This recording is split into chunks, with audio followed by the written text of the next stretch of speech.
Hello friends, आज आपको बताया जाएगा कि कौन सी दो एंटीबायोटिक इंजेक्शन हैं उनका उपयोग आप अपने पशु में भूल कर भी न करें, वरना हो सकता है पशुओं की जान को भी खतरा बन सकता है यदि उन दो एंटीबायोटिक। हालांकि बहुत इस तरह के कमेंट्स करते हैं कि सर हमने उन दो एंटीबायोटिक इंजेक्शन का उन दो इंजेक्शनों का हमने उपयोग किया है, क्या सही है या गलत। तो आज की वीडियो के अंदर मैं आपको बताऊंगा कौन से एंटीबायोटिक हैं, उनमें कौन से साल्ट आते हैं, या उनका उपयोग यदि आप उन्होंने कर लिया तो किस तरह की दिक्कतें आपके पशु में बन सकती हैं। वीडियो छोटे बनाई गई है। चैनल पर नए हैं तो पहले चैनल को सब्सक्राइब कर लें, साथ में बेल आइकन ऑल वाला ऑप्शन दबाएं। आपको पता है कि इस चैनल पर भी शॉर्ट में सही जानकारी के साथ वीडियो दी जाती हैं, तो इस चैनल की वीडियो जितना हो सकता है वेटरनरियन या पशुपालक हैं उनके साथ आप शेयर करें ताकि उन्हें शॉर्ट में सही नॉलेज आपको मिल जाए। यदि आपका पशु जिस तरह से कोई इस तरह की दिक्कतें हो गई या कई इस तरह की जो बीमारियां हो गई, बैक्टीरियल, वायरल, फंगल, किसी भी तरह का इन्फेक्टेड हो गया या कई इस तरह की डिजीज़ हो गई, तो उस स्थिति में क्या किया जाता है कि पशुओं को एंटीबायोटिक इंजेक्शन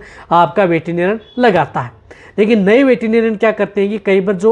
कई इस तरह की दिक्कतें होती हैं पशु में, जिनमें अच्छा रिजल्ट लेने के लिए, जिस प्रकार से पशु में कोई इन्फेक्शन हो गया, कोई सेकेंडरी बैक्टीरियल इन्फेक्शन हो गया या कहीं पर इस तरह के घाव फोड़े हो गए, उनमें डबल एंटीबायोटिक लगाकर बेटर रिजल्ट लेना चाहते हैं, यानी जल्दी रिजल्ट लेने के चक्कर में वो उनमें कई बार वह डबल एंटीबायोटिक इंजेक्शनों का उपयोग करते हैं।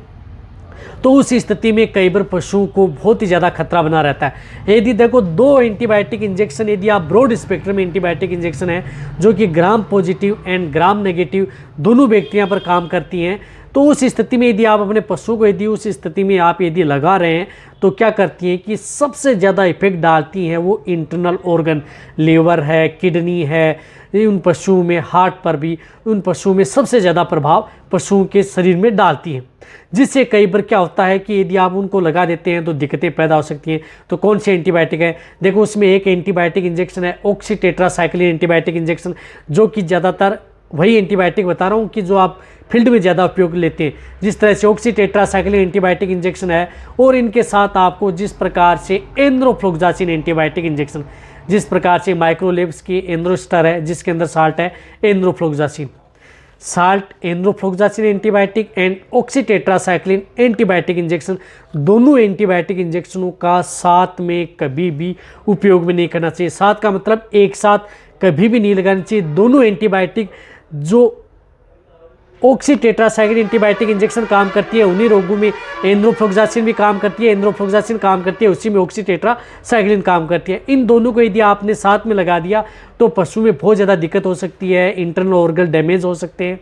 जिसकी वजह से डायरिया के साथ खून आ सकता है, पेशाब के साथ खून आ सकता है और पशु की इम्यूनिटी जा सकती है, पशु कमज़ोर होकर के बैठ सकता है। कई बार इस तरह की दिक्कत हो जाती है कि आप लगातार यदि इनका उपयोग कर लेते हो तो कई बार जान भी जा सकती है, क्योंकि इसकी डोज यदि आप हाई लगा देते हैं तो दोनों को एक साथ, तो आप कभी भी इन दोनों एंटीबायोटिक इंजेक्शन का उपयोग पशुओं में एक साथ भूल कर भी न करें। अब अच्छी तरह समझ गए होंगे, क्योंकि हर वेटरनरियन के बैग के अंदर ये दोनों एंटीबायोटिक होती हैं और दोनों को कई बार जो नए वेटरनरियन कहते हैं कि हमने दोनों को एक साथ लगाया, कुछ नहीं हुआ और रिजल्ट भी हमें अच्छा मिला। लेकिन ये जरूरी नहीं कि आपको एक में तो अच्छा मिल गया, क्योंकि उसमें डोज आपने कहीं ने बताया कि हमने 10-10 ml का उपयोग किया। यदि आप उसकी डोज दोनों के बराबर हाई डोज लगा करके पशु में यदि उपयोग कर रहे हैं तो खतरा है। वैसे भी कम डोज का भी यदि उपयोग दोनों को एक साथ कर रहे हैं तो खतरा है। ओ फिट में जाना, जो मैंने बताया कि ब्लीडिंग का होना, अदर आपके पशु में कमजोरी का आना, इम्यूनिटी का डाउन होना, बहुत इस तरह की दिक्कतें हैं पशु में ठीक होने की बजाय आपका पशु का बीमार हो जाना।